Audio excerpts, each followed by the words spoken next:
Hello everyone, welcome to this online lecture.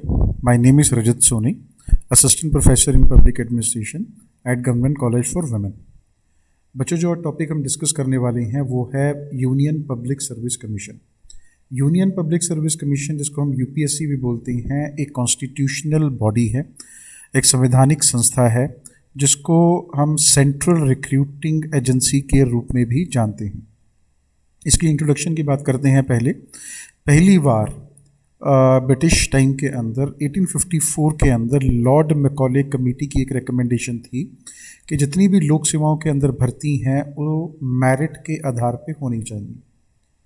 इस recommendation के आधार पे 1855 के अंदर एक सिविल सर्विस कमीशन को कॉन्स्टिट्यूट किया गया इंग्लैंड के अंदर, लेकिन इंडिया के अंदर कोई सिविल सर्विस कमीशन अभी तक इस्टेब्लिश नहीं किया गया था। तो गवर्नमेंट ऑफ इंडिया एक्ट 1919 ने ये रिकमेंडेशन दी कि भारत के अंदर भी एक सिविल सर्विस कमीशन जैसी एक संस्था का गठन होना बहुत ज़रूरी है। उसने इसके 5 मेंबर्स की सिफारिश करी ताकि जो पब्लिक सर्विसेज के लिए रिक्रूटमेंट होती है हिंदुस्तान में उस टाइम पे वो भी मेरिट के आधार पे हो सके। उसके बाद जो रिकमेंडेशन आई वो 1924 में ली कमीशन के द्वारा आई। ली कमीशन को हम royal commission on the superior civil services भी कहते हैं। इस कमीशन ने भी ये रिकमेंड किया कि इंडिया के अंदर रिक्रूटमेंट के लिए भी एक पब्लिक सर्विस कमीशन का गठन किया जाए। तो पहली बार एक पब्लिक सर्विस कमीशन जो इंडिया में गठित हुआ, जो कॉन्स्टिट्यूट हुआ, वो हुआ 1 अक्टूबर 1926 के अंदर। इसके 5 मेंबर टोटल 5 लोग थे इसके अंदर, उसमें 4 मेंबर्स थे और 1 चेयरपर्सन था। उसके बाद गवर्नमेंट ऑफ इंडिया एक्ट 1935 ने इस पब्लिक सर्विस कमीशन का नाम बदल के फेडरल पब्लिक सर्विस कमीशन कर दिया। फिर इंडिपेंडेंस के बाद जो हमारा इंडिपेंडेंट कंट्री का जो कॉन्स्टिट्यूशन था जो 1950 में हमने इम्प्लीमेंट किया, उसने फेडरल पब्लिक सर्विस कमीशन का नाम बदल के यूनियन पब्लिक सर्विस कमीशन कर दिया। तो आज की डेट के अंदर जो इसकी स्थिति है वो है कि आर्टिकल 315 के तहत यूपीएससी को कॉन्स्टिट्यूशनल स्टेटस दिया गया है और ये अब भारत सरकार के लिए ऑब्लिगेशन है कि उनको यूपीएससी का गठन करना ही करना है। अब हम इसके कॉन्स्टिट्यूशनल प्रोविजंस के बारे में डिस्कस करते हैं कि यूपीएससी के मेंबर्स और चेयरपर्सन की अपॉइंटमेंट की जिम्मेवारी या रिस्पॉन्सिबिलिटी प्रेसिडेंट ऑफ इंडिया के पास है। इसकी composition and service conditions of members and chairperson ये सारा भी प्रेसिडेंट ऑफ इंडिया निर्धारित करते हैं। कॉन्स्टिट्यूशन में ये कहीं पे नहीं लिखा गया कि इतने मेंबर, इतने लोग इसके मेंबर होंगे, मतलब कि नंबर ऑफ मेंबर्स यूपीएससी की कॉन्स्टिट्यूशन में कहीं पे भी क्लियरली मेंशन नहीं है या मेंशन ही नहीं है। कितने मेंबर होंगे ये प्रेसिडेंट ऑफ इंडिया डिसाइड करेंगे और इन मेंबर्स और चेयरपर्सन की जो सर्विस कंडीशंस हैं वो भी प्रेसिडेंट ऑफ इंडिया ही निर्धारित करेंगे। कॉन्स्टिट्यूशन में एक कंडीशन रखी गई है कि जितने भी मेंबर्स होंगे जो प्रेसिडेंट ऑफ इंडिया डिसाइड करेंगे यूपीएससी के, उसके नियरली 1/2 आधे मेंबर नियरली वो लोग होने चाहिए जिन्होंने भारत सरकार या राज्य सरकारों के साथ कम से कम 10 साल की सर्विस की है। मतलब कि वो लोग जो गवर्नमेंट एम्प्लॉयज़ रहे हैं कम से कम 10 साल के लिए, किनके गवर्नमेंट एम्प्लॉयज़, या भारत सरकार के या राज्य सरकारों के। ये एक कंडीशन है जो प्रेसिडेंट ऑफ इंडिया को कंसिडर करनी पड़ती है while appointing the members and chairperson of UPSC. इसके बाद जो members and chairperson of UPSC का जो टेन्योर है, जो कार्यकाल है, वो या तो जो है 6 साल का या 65 साल उनकी उम्र जो भी जल्दी आ जाए। अगर 6 साल का टोटल टेन्योर है बशर्ते कि वो 65 साल की उम्र को अटेन नहीं करते 6 साल ख़त्म होने से पहले। उसके बाद मेंबर्स एंड चेयरपर्सन अपने टेन्योर ख़त्म होने से पहले रेजिग्नेशन भी दे सकते हैं प्रेसिडेंट ऑफ इंडिया को। इसके अलावा जो आगे का प्रोविज़न है वो है इनके रिमूवल का, कि मेंबर्स और चेयरपर्सन को हम ऑफ यूपीएससी को हम रिमूव कैसे कर सकते हैं। उसके 2 तरीके हैं। पहला तरीका है मिसबिहेवियर का।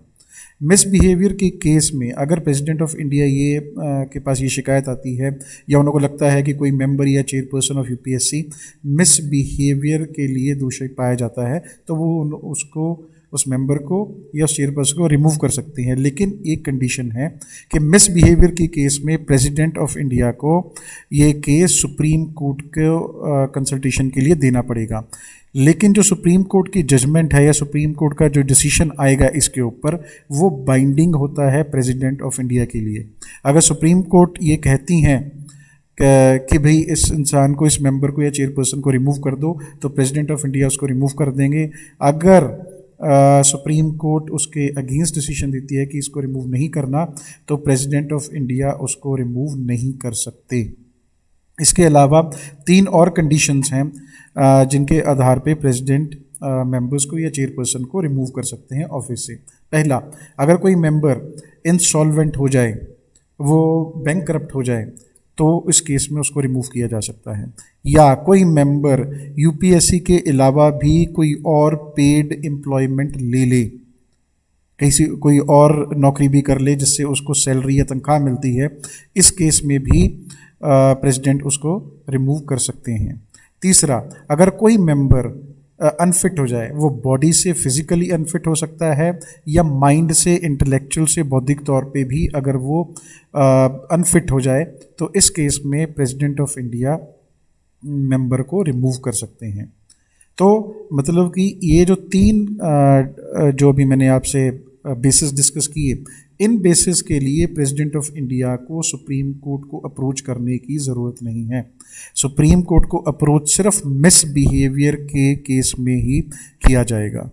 ये थी बच्चे कुछ डिस्कशन कॉन्स्टिट्यूशनल प्रोविजंस के रिगार्डिंग यूपीएससी और उसके मेंबर्स और चेयरपर्सन से रिलेटेड। इसके बाद हम ये देखते हैं कि यूपीएससी को एक इंडिपेंडेंट स्टेटस दिया गया है। इंडिपेंडेंट स्टेटस देने का कारण क्या है कि यूपीएससी एक सेंट्रल रिक्रूटिंग एजेंसी है, ये इंडिपेंडेंटली काम करनी चाहिए। क्यों? क्योंकि इसके ऊपर अगर ये इंडिपेंडेंटली काम नहीं करेगी, इंडिपेंडेंट का मतलब क्या है कि यूपीएससी किसी भी राजनीतिक दबाव के नीचे काम नहीं करेगी।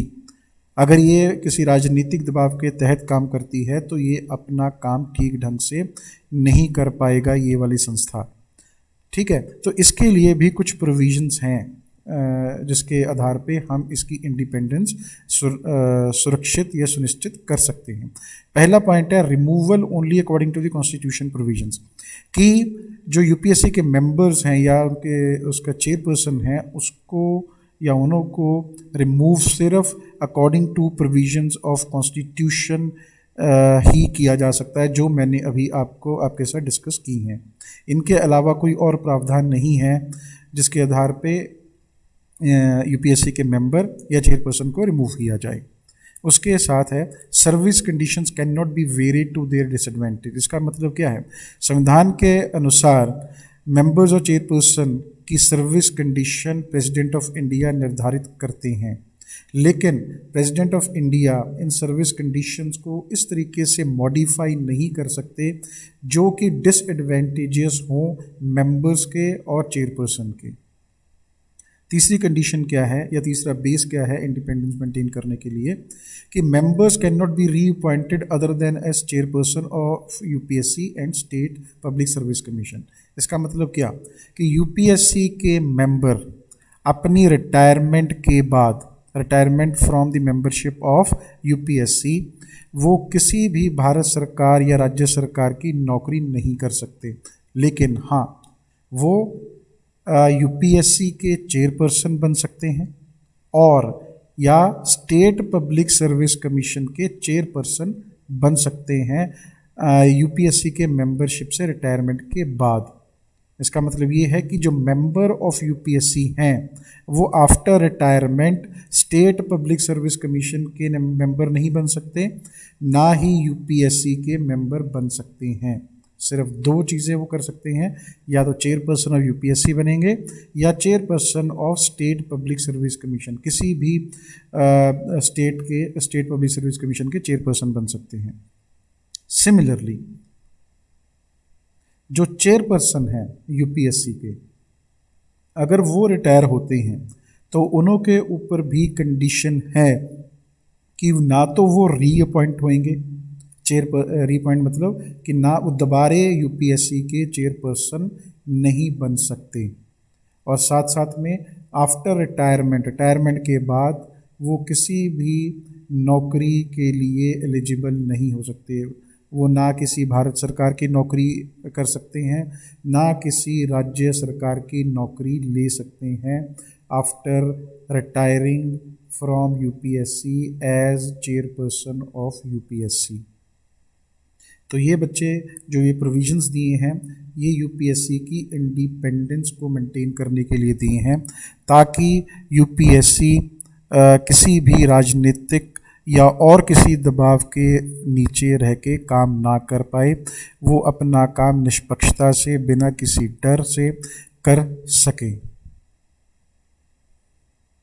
अब बच्चों हम डिस्कस करते हैं यूपीएससी के कॉन्स्टिट्यूशनल फंक्शंस क्या हैं, उसके मैंडेट क्या है या वो क्या क्या काम करता है। यूपीएससी के functions article 320 of Indian constitution के तहत मेंशन्ड हैं।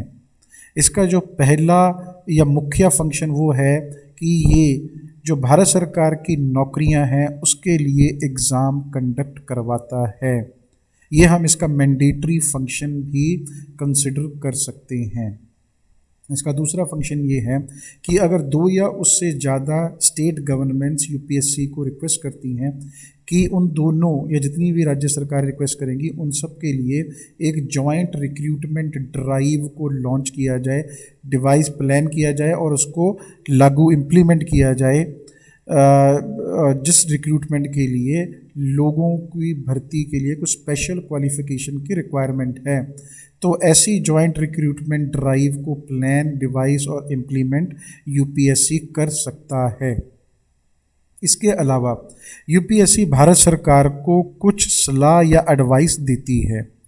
वो कौन कौन से इश्यूज़ हैं जिसके ऊपर यूपीएससी की सलाह ली जाती है या एडवाइस ली जाती है, वो है कि matters related to the methods of recruitment to civil services and post.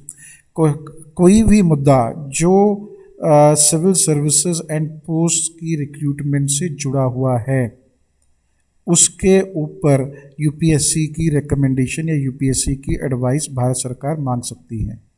इसके अलावा यूपीएससी से हम principles for appointment, promotions, transfer and suitability of candidates for appointments, promotion, transfers के रिगार्डिंग भी हम एडवाइस मांगते हैं। मतलब कि सरकार उनसे एडवाइस मांग सकती है। मतलब कि कौन कौन से सिद्धांतों पे अपॉइंटमेंट देनी है, प्रमोशंस देनी है, ट्रांसफर्स करनी है, और जो सूटेबिलिटी रहेगी कैंडिडेट की वो किन सिद्धांतों पे हम फिक्स करें, किसके लिए, अपॉइंटमेंट्स के लिए, प्रमोशंस के लिए, ट्रांसफर्स के लिए। ठीक है, किन लोगों की, जो सिविल सर्विसेज के लोग हैं या सिविल पोस्ट के लोग हैं। सिविल का मतलब बच्चों असैनिक, इसमें सैनिक सर्विसेज इन्वॉल्व नहीं होती। उसके अलावा अगर भारत सरकार ने अपने किसी एम्प्लॉय का, ठीक है, के अगेंस्ट डिसिप्लिनरी एक्शन लेना है तो उसके रिगार्डिंग भी यूपीएससी से एडवाइस ली जाती है या ली जा सकती है। इसके अलावा कोई भी, फॉर एग्जांपल कोई भी एक भारत सरकार का एम्प्लॉय है, उसने अपनी ड्यूटी के दौरान किसी ने उसके ऊपर केस कर दिया, ठीक है, ड्यूटी करते हुए किसी को भी परेशानी हुई और उसने भारत सरकार के एम्प्लॉय के ऊपर, जो उसने सिविल कैपेसिटी में अपनी ड्यूटी निभाई थी, उसके ऊपर केस किया। भारत सरकार के एम्प्लॉय ने अपने आप को केस में डिफेंड किया, जुडिशली उसने डिफेंड किया और उसके ऊपर उसने कुछ खर्चा किया। अब वो एम्प्लॉय भारत सरकार से इन खर्चे का रीइंबर्समेंट मांगता है कि उसने इतना खर्चा किया, उसको इसका रीइंबर्समेंट दिया जाए from consolidated fund of India से। तो ऐसे मामलों के ऊपर भी भारत सरकार यूपीएससी से सलाह मशवरा करती है, एडवाइस लेती है। इसी के साथ जो अगली सलाह लेने का जो टॉपिक है वो ये है कि अगर किसी भारत सरकार के एम्प्लॉय ने अपनी सिविल कैपेसिटी में काम करते हुए, सरकारी काम करते हुए, अगर उसको कोई इंजरी हो जाती है और वो उसके लिए पेंशन डिमांड करता है भारत सरकार से, तो भारत सरकार यूपीएससी से इस मामले में भी सलाह ले सकती है कि उसको पेंशन देनी है, कैसी देनी है, कितना अमाउंट उसको एज अ पेंशन हम दे सकते हैं। तो बच्चों ये हमने अब उसके फंक्शंस के बारे में डिस्कस किया कि जो बेसिक फंक्शंस यूपीएससी के क्या हैं वो अभी तक हमने देखे। तो ये कॉन्स्टिट्यूशनल मैंडेट हैं उसके, लेकिन इसके अलावा कुछ एडिशनल फंक्शंस भी यूपीएससी को दिए जा सकते हैं। और एडिशनल फंक्शंस देने के भी 3 वेज हैं, 3 तरीके हैं। पहला तरीका तो ये है कि अगर पार्लियामेंट ऑफ इंडिया, भारत की पार्लियामेंट एक कानून पास करके कोई एडिशनल फंक्शन यूपीएससी को देना चाहे तो वो दे सकती है। दूसरा तरीका है एग्जीक्यूटिव रूल्स एंड ऑर्डर्स। कोई भी ऑर्डर पास करके या रूल पास करके जो भारत सरकार के एग्जीक्यूटिव हैं वो कुछ एडिशनल फंक्शंस यूपीएससी को दे सकती हैं। इस दूसरे तरीके में पार्लियामेंट के एक्ट की रिक्वायरमेंट नहीं है। जो तीसरा तरीका है वो है अकॉर्डिंग टू कन्वेंशंस। कन्वेंशंस के तौर पे भी कुछ फंक्शंस हम यूपीएससी को दे सकते हैं। अगर हमने देखा कि किसी किसी भी देश के अंदर उन्हों की जो पब्लिक सर्विस कमीशन है वो ये काम कर रहा है और बहुत अच्छे ढंग से काम कर रहा है, तो वो वाला कन्वेंशन हम इंडिया में भी अडॉप्ट कर सकते हैं। तो जैसे कि अगर हम एग्जांपल की बात करें, सिंस 1948 से यूपीएससी आर्म्ड फोर्सेस के रिटन एग्ज़ाम को कंडक्ट करवाता आ रहा है, जो कि इसके मैंडेट में शामिल भी नहीं है, लेकिन फिर भी हमने ये फंक्शन यूपीएससी को दिया। ये on the basis of conventions, जो किसी कन्वेंशंस का मतलब किसी तरीके की रीति से एक रीत पड़ गई हो किसी चीज़ की, वहाँ से हमने उठाया और हमने ये फंक्शन यूपीएससी को दे दिया। तो बच्चे ये था एडिशनल फंक्शंस देने का तरीका यूपीएससी को। इसके साथ जो अगला टॉपिक हमें डिस्कस करना है कि कौन कौन से काम, कौन कौन सी क्षेत्र ऐसे हैं जो यूपीएससी के ज्यूरिसडिक्शन से बाहर हैं या जिन इश्यूज़ के ऊपर हम यूपीएससी से एडवाइस नहीं मांगते। उसमें पहला है कि अगर हमने जो रिजर्वेशन देते हैं टू एससीज या बीसी कैटेगरी के लोगों को या एसटी कैटेगरी के लोगों को जो रिजर्वेशन मिलती है, उसके ऊपर उसको रिजर्वेशन देनी है या नहीं देनी है, इस चीज़ के ऊपर हम यूपीएससी से एडवाइस नहीं मांगेंगे। ठीक है।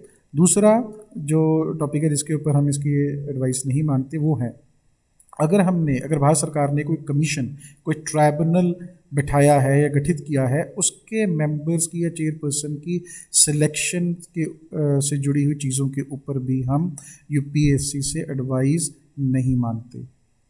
तीसरा, जितनी भी ग्रुप सी या ग्रुप डी की पोस्ट की भर्ती होती है, उन भर्तियों से जुड़े हुए मुद्दों पे भी हम यूपीएससी की एडवाइस नहीं मांगते। जो नेक्स्ट टॉपिक है इसके अंदर ही मतलब कौन सा इशू है जिसके ऊपर हम इसकी एडवाइस नहीं मानते, वो है post of highest diplomatic nature. जो डिप्लोमेटिक नेचर की पोस्ट्स हैं उसके ऊपर हमने किस बंदे को बिठाना है, किस ऑफिसर को बिठाना है, उसके लिए भी हम यूपीएससी से सलाह मशवरा, हम का मतलब गवर्नमेंट ऑफ इंडिया, उनसे सलाह मशवरा नहीं करती। सिमिलरली वो सारी टेम्पररी अपॉइंटमेंट्स, अस्थायी अपॉइंटमेंट्स जिनों का कार्यकाल या टेन्योर 1 साल से कम का है, उन सब के लिए भी यूपीएससी से सलाह मशवरा भारत सरकार नहीं करती है। तो बच्चों ये था वो वाले फंक्शंस, वो वाली अपॉइंटमेंट से जुड़ी हुई इश्यूज़ या बातें या एरियाज़ जिसके ऊपर यूपीएससी से कंसल्टेशन नहीं की जाती।